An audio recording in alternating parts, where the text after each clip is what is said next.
Welcome to the Phoenix Prosperity Podcast, where wealth meets legacy. Join your host, Tim Fergestad, as we explore the journeys of Phoenix's finest to success and beyond.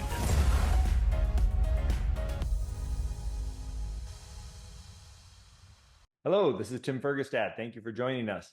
I'm very pleased to have Paul Deloughery here with me today. Paul is a lawyer and the founder of the Arizona law firm Probate Made Simple, or at least that's a subset of his practice.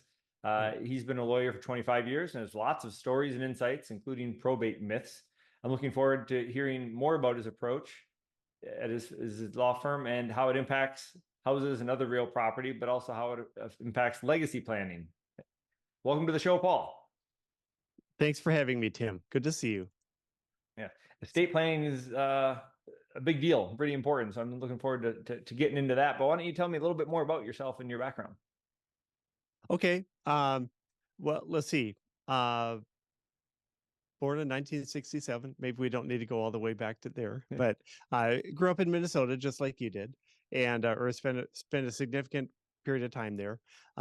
Basically grew up in the Midwest. I got a law degree back in 96.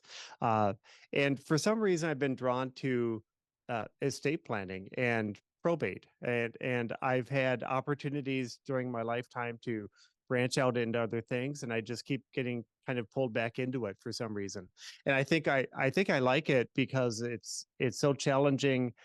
It's intellectually challenging because of the laws and, statutes and case law and everything. But then in terms of family dynamics also. So it's kind of like playing three-dimensional chess or something. Like, you have to deal with the laws and the relationships, and even more complicated than divorce. With divorce, you have two parties, but here you can have a step parent and then multiple children and short tail relatives and other things like that. So yeah, I find it really interesting. Okay. Where did that, is there an instance that sort of directed you down that path? Well, okay. Yes, I'll tell you a story. I love stories.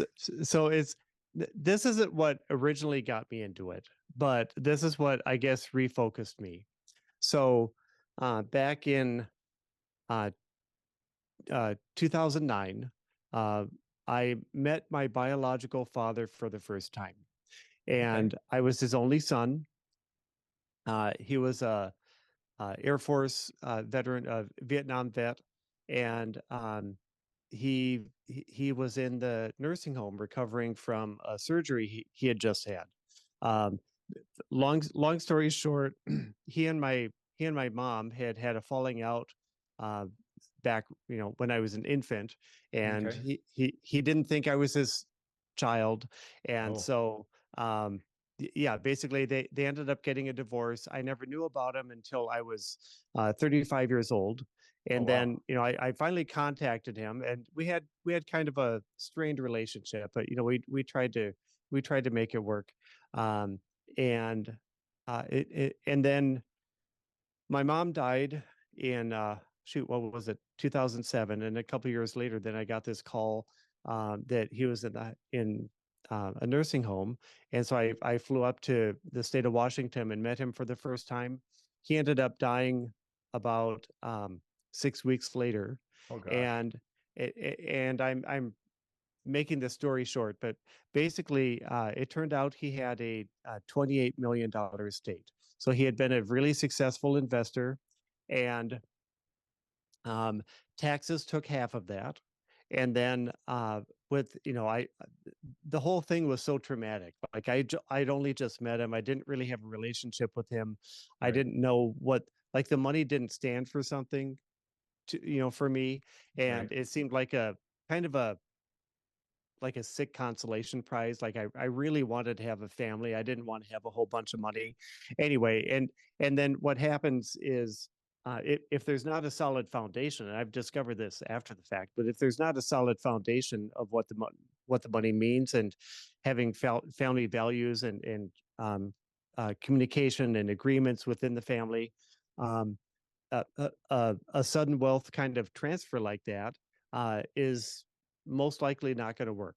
And so I then well, so I ended up losing most of the money to bad investments and whatnot, because I was a qualified investor, so I could qualify for a lot of private equity deals and other risky investments and whatnot. I didn't know what I was doing, and Sure. I also honestly I wasn't being careful. I was not really emotionally balanced at the time. Like, there was just a lot going on in my mind, and then a couple years later, I started my main law firm, Sudden Wealth Protection Law, with the idea of helping families successfully transfer, you know, uh, what they've accumulated to the next Sure. generation, because Sure. the majority of time it doesn't work. The majority of time it doesn't work, and Sure. that's been the case for millennia. It's just Right. but there are families that have successfully done it, and I've always been fascinated about why that is. Why is it that the Kiekelman family, that Kiekelman soy sauce, why is it that they've been successful for centuries, and why Right. is it that other successful families, I won't name them, but why is it that other successful families have been successful for generation after generation after Right. generation, but most aren't. And so anyway, I've found out some things about that, and a lot of it just has to do with the agreements within the family. And Right. so one thing, for example, there's a family well, the actually I'm not going to say their name, but there's a family that owns a vodka company that you would recognize. Okay. And they've been around for 10, 11, 12 generations, and they have a rule that if you and I got this from talking to the president of the company, an outside, a non-family member that runs the company. The family has a rule that if there's a disagreement, they go into the room and they basically lock the door, and they have an agreement that when they come out of that room, it's going to be resolved, and they don't talk about it. And like, that's a pretty solid, and it's worked for generations. So that's the kind of thing that works. But now people are so fragmented, and marriages don't last, and it's really complicated now. It's just People really move complicated. geographically Yep. in different places. Yep, for sure. Yeah. So, Yep. but your question, like, yeah, your question about, like, why did I get into it? Just that I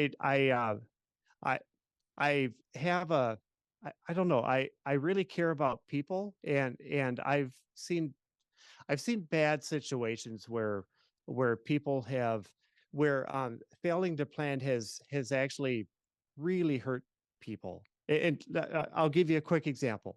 So okay, let's say you have, I don't know, I'm just picking a number. It could be anything. Let's say you have $5 million. Okay, or again, it could be anything. It could be 50,000, but whatever the money is. So with 5 million, that's pretty good. You can retire, you can live pretty well, and then your kids can live pretty well, and your grandchildren can go to private schools, and have nice cars, and the best clothes and all that kind of stuff. But what happens is, without proper planning and proper investing and management and everything, what happens is the kids will probably blow through the money, and then the grandchildren have been raised in a family where there's a lot of money. They had all the best things, and they don't have a work ethic. So I mean, it can just turn out really bad. Sure. You remind me of the comparison I often hear about is the Rockefellers and the Vanderbilts, right? Because they were kind of both American icons, super around the same eras, and one of them lost everything, and the other one's going strong because they had a family plan. Right. Yeah. Rules. You're right. Yeah. So anyway.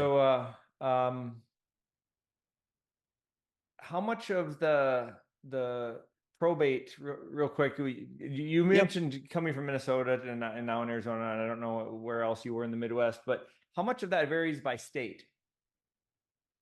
Probate rules, is that pretty federal, or is it Well, it's state specific for the most part. It's like okay? 99% state specific. And it's more common than, like, it's more similar than not, but I wouldn't say it's the same from state to state, for Okay. sure. Yeah. Okay. So Okay, so in probate made simple, is a lot of that avoiding probate with the planning and a trust and stuff, or is more the of it just knowing how to or navigate it?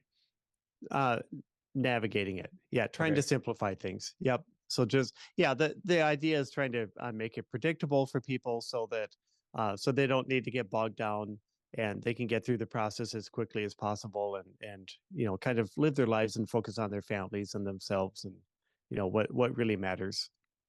do you have to put on like some serious therapy hats and stuff from time to time? Yeah, there is that. There is that. I've Yeah. seen such things destroy families. Yeah. Um, well, uh, for, Is for, one of the biggest challenges you have in that space? um, I mean, it definitely is something.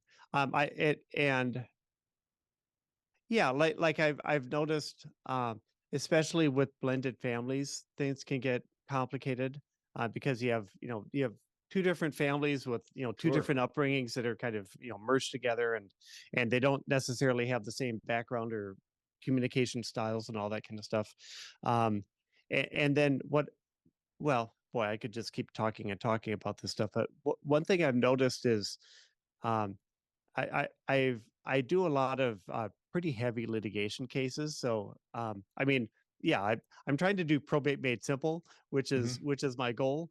Okay. Yeah, but a lot of times it ends up just getting really heated, and Okay. I have noticed that um, there's a tendency, if one member of the family has an addiction problem, uh, Mhm. they're the whole family is a lot more likely to end up in litigation, just Sure. because of well, anger issues, and just emotional, they don't have emotional control, and that Right. kind of thing. So yeah, getting back to the therapy part, yeah, Right. I try to see the big picture, but sometimes you have to just plow ahead and just get the job done. So Right. Right. yeah. Reminded me of a Hunter Thompson quote from the Fear and Loathing in Las Vegas.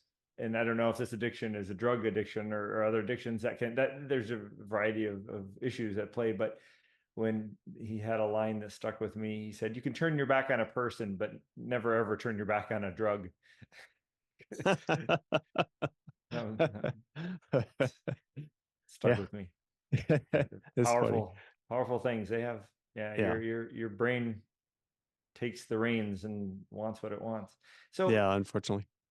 um, I imagine through I guess I would call that like a seminar or a setback where you uh and you got half of your father's inheritance, and then learned all sorts of things not to do, and I imagine those are other things you can pass along through this as well, right?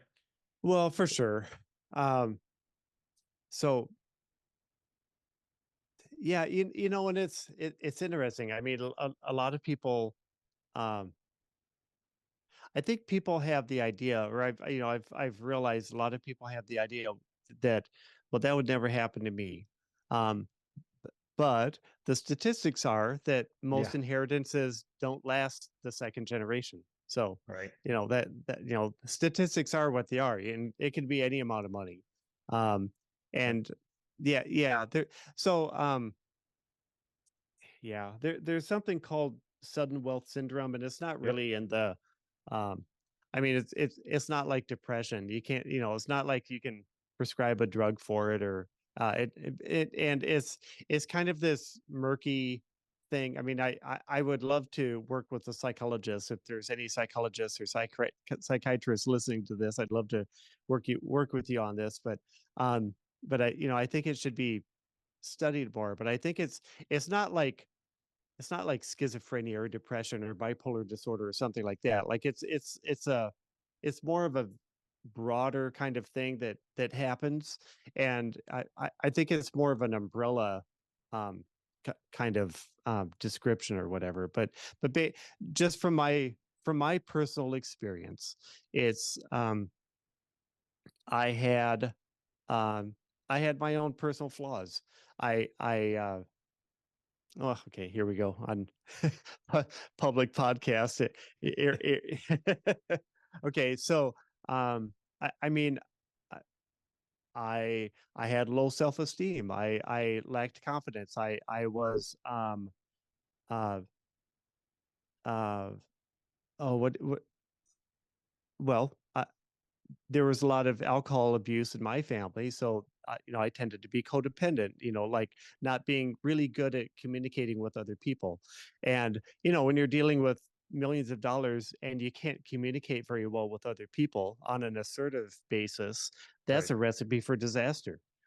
So, Right. and so the whole sudden wealth syndrome thing, I think, well, what it's trying to describe, and again, it's not a specific term. It's a very loose umbrella kind of a description, but um, the idea is, back when we used to have magazines at the checkout aisles, and Right. you had the National Enquirer and that kind of thing, and like invariably on one of them there'd be a sports star that just got a big contract and was in bankruptcy, or Right. some movie star that was having financial problems or something like that, and it's kind of supposed to give the shock value of well, how and I don't know, I guess people are supposed to kind of think, well, how stupid could they be? I would never do that. But Right. yeah. But the I think money's like a magnifying glass. I mean, whatever your flaw is, if you have $100 in your checking account, you can't do a whole lot of harm, but you get 10 million in your checking account, you can do a whole lot of bad things with Right. that. Right. For sure. For sure. I always thought of it as kind of like drinking, in the sense that it removes your inhibitions. You think, oh, I don't have to worry about this anymore. Now I'm free to Yeah. do this or that, and Yeah. yeah, Yeah. let the bad decisions roll. Right. Yeah. So with from an estate planning standpoint, I try to put a lot of checks and balances in place to prevent it as much as possible. Right. And that's good. That certainly is one aspect. It doesn't replace just having good communication within the family. There's like different layers to successfully uh, to successfully set your, how do I say it, to set your family up for success, for long-term success. You have to have good legal documents. You need to have good communication. Some like core values, a system for resolving conflict. You need all those Yes. things in place. So Yes, that's yeah, super important. I agree. That's big. Kind of back to like the professional athletes, right? They often, the league assigns them now somebody to help them at least think about that stuff, because yeah, sudden wealth, boom, here it is, and yeah, they're kids. you're Yeah, right. Yeah, they need somebody to make sure they don't blow it all in the first year, and yeah. then one really kick-ass party. But also, like, a lot of people, lottery winners, whatever, they didn't build the skills needed to acquire and maintain that money, so all of a sudden they have it, and then they just, and often with that time frame, they don't have the time to develop those skills either. They need some external help. And you raise a really good point there. So, and I've been thinking about this. So, um, a lot of people talk about how we have kind of a financial thermostat. Like, Hmm. we have kind of a what we're used to. If we're used to being in a dumpy house, what we're going to do whatever it takes to be in a dumpy house. And Yep. honestly, if and it's so strong, it's like really ego based that if even if you get evicted from your house or whatever, that um that thermostat is so strong that you're going to figure out whatever it takes to get back into a house, even though it's dumpy. And that and I shoot um other people too, like to raise to raise up to another wealth level. That's a challenge for people. Right. To kind of get used to it. And someone I know is Keith Cunningham. He's a business coach and let's see, he owns businesses. I think he lives in Austin, Texas, and he built himself up to 100 million, and then he lost it in, I think, the '08 crash, and he built it up again. And Right. that's just like the power of having that that standard, I guess, or whatever. Right. But what you're saying was someone who wins a lottery.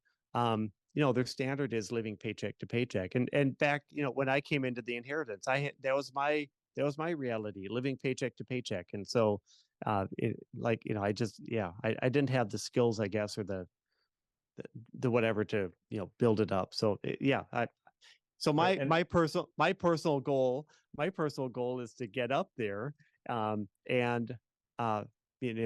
do it on my own. So, right. You have to become the person who does that, right? You can't be yeah, the same person. And yeah, I like the thermostat metaphor because it really is about comfort. You go back to where you're comfortable. And if you're comfortable in a Rolls Royce, yeah, once you fly private, supposedly, yeah, I can't go back yeah, to yeah, flying Southwest, and they'll do anything they can to get back there, right? yeah, Or if you think if yeah. Rolls Royce is too stuffy, you'll crash it. People think that I'd never do that, but you subconsciously sabotage Yes, yourself, right? it's crazy. Yeah, it's crazy. Yeah, yeah, yeah, yeah. I was in Wait, a Rolls Royce once. Pretty nice. right? Yeah. So what sort of um per- percentage or portion of your practice is estate planning and probate and such? Oh, I tell you what, there is such a demand for probate right now that it's probably 80% probate and Wow. 20% planning, Okay. right? Because most people don't plan, and even when they do plan, they don't do it right. And Okay. especially because of I don't know. There's so many things that can go wrong, especially with blended families and all that kind of stuff. And then, like I have all kinds of cases right now with someone older who maybe gets dementia, and then a caretaker gets involved. I have a couple of those cases right now, and this super common here in Oof. Arizona. Right. Caretaker comes in and kind of schmoozes with the older person, and pretty soon the wills get changed and the trusts get changed, Oh and gosh. all that kind of stuff. And then the kids are isolated, and yeah, it's pretty sad. But yeah, so we deal with a lot of that stuff. Okay. Wow. So Is sorry, that we're is that supposed to be talking about prosperity, not negative stuff. But Oh anyway, no, it's this is unfortunately they kind of go together, right? yeah, I mean, yeah, yeah, uh yeah, you build it up, and this is you talking about being generational. There's also, I have a lot of immigrant friends who they they they always say I forget, there's a term for it, but basically the first generation, they sacrifice and they come over and they start their business and teach this next generation the work ethic and give them the advantages, and the second generation makes the fortune, and then the third generation blows it. yeah, Uh, yeah. Shirt tails to that shirt cycle tails. is, well, Yep. sorry, what Yeah, is it? shirt tails to shirt tails in 3 generations, or yeah, Right. or what shirt sleeves to shirt sleeves, or Okay. yeah. Anyway, yeah, I forget the Scottish say clogs to clogs or something like that. Huh. Okay. Okay. Yeah. Anyway, It's yeah, it's hard to, without a plan, without some serious planning, and like I mentioned earlier, like the Rockefellers, I think part of their things is like using whole life and other policies and stuff to make sure that the money can't be moved outside of the state easily and so forth. Right. And I, I I was thinking about this recently. I think part of it is just our culture now. Like back in the Middle Ages, for example, um, there'd be shoemakers, and there'd be, like the German name Schumacher is shoemaker. Yep. So for generations they did what? They made shoes, and the kids didn't complain about it. It's just what Right. they did. Yeah, that's your name. That's who you are. Yeah, right. Uh, but yeah, I mean, the good thing about America is you can, or I guess the world in general now, is you can become whatever you want. But it does definitely make it harder to pass on things to the Right. next generation, and especially a business, or like you with doing your real estate investing and all that kind of stuff. I'd love to interview you sometime. We'll have to do that. Oh But yeah. I'd like to hear your story. But Thank you. Thank you. But yeah, in terms of the children and trying to pass it on, yeah, there's a basal level of financial education I think everybody needs. But beyond that, I'm not trying to build a legacy company, right? I like being lean and mean where I can be selective on investments, and I don't have to do deals just to keep my company going, sort of thing, even though they're bad, just because, right. if things don't make sense, I don't do anything. Yeah, I can be picky, but if you grow up something big and I wanted to leave that sort of company, that sort of what is that sort of nepotism, or that Yep, that's the those word. those companies though struggle more often than not when the kid comes in and tries to work their way through the ranks to learn all the positions and take over. It's tough. It can be I, done, but it's I, tough. I tell you what, my daughter started working with me Okay. around the beginning of this year, and she's going to accounting school, and Okay. so she started doing accounting, and I just my heart was so glad. I was so happy to see her and all of that. And then uh, last week she quit, and just because she's busy with school, and I don't think her heart's in doing this. And this last weekend, okay, so we just got through the 4th of July weekend, and this weekend I was kind of down in the dumps and everything. And then on Sunday I talked to a business coach. I told him the story, and he said good. Because he used to do coaching for family owned enterprises. Okay. And he said that like 90% of the time it just never worked, and the 10% of the time where the kids maybe would stay, they were usually lazy or disrespectful. Right. So okay, well. Yeah, it's tough. It's tough for sure. Okay. Yeah, So there are all sorts of challenges. So it's a fascinating business, and it sounds like it's going well. yeah. This is the Phoenix Prosperity Podcast, and I like to talk not just about your background, but also sort of your future, how you plan on moving that prosperity forward, from maybe traditional things, from Yep. growing your business, legacy planning. But can you share some of your ideas Yep. for that? Yep. Yep, for sure. So right now I'm building out Probate Made Simple here locally in Arizona, and then the idea is to branch out and to make it nationwide. So Okay. so that's my 5-year goal. I'm not sure that I'll be completely nationwide by then, but that's my goal anyway. So within the next probably year and a half, I'll start branching out and doing some. I'm not sure if it'll be franchises or licenses or something like that, but in other states. So that's the goal there. And yeah, let's see what else. Um, well, that's my main goal. Okay, can we try? Okay, Yeah, can I ask a couple questions about that model? yeah, yeah. So how in practice do you do that? Do you look for attorneys in different markets and start? Do you look for young ones you can sort of train up and offer them sort of like I don't know what sort of equity as they grow into it, sort of thing, or Well, what's the model for that? we'll have touch base with me in about a year, but uh, Okay. but ba- basically right now I'm coming up with the marketing system, and that can be reproduced in other states. So that's the main thing. So That's the um, magic. that is actually the magic. right? Okay. And then, well, the real magic is trying to find the cases where it could be more systemized, and it'll be less of the, really in-depth litigation cases. Okay. Because that, anyway, but that's that, because we have, oh my gosh, every day I get multiple phone calls from people with just horrible stories, and I just don't have the bandwidth to take them. Like Right. there's a real demand for that. Like, well, actually, I'm not afraid to say this. If any attorneys want to find an area of law, get into probate litigation, because there's no there's, uh, well, yeah, there's plenty of work. Definitely plenty of work. It's a pretty blue ocean. Right. Right. Okay. But yeah, anyway, but yeah, so the idea would be to find some, law firms where we could just give, predictable, um, kind of systemizing the whole thing. And it's really cool. I'm excited right now. I have a pretty good team. I have a chief operating officer that's helping us create systems and processes, and dragging me along through the process, because that's not something that I think anyone really enjoys. But we're documenting all of our systems and all of that stuff so that it can be replicated.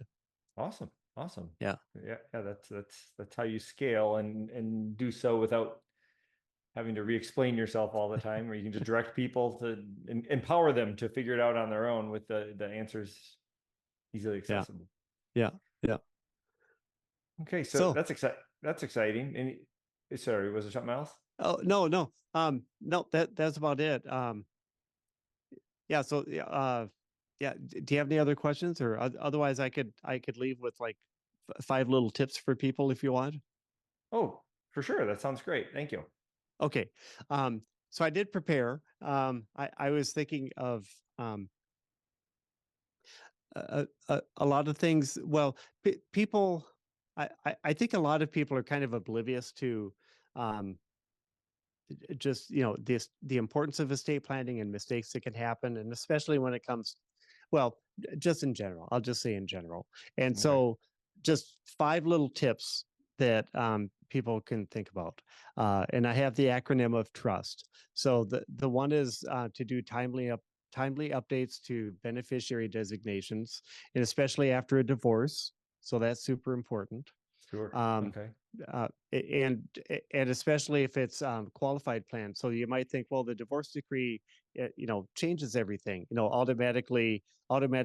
Automatically revokes the beneficiaries. Well, that's not the case if it comes to an IRA or 401k or an ERISA plan.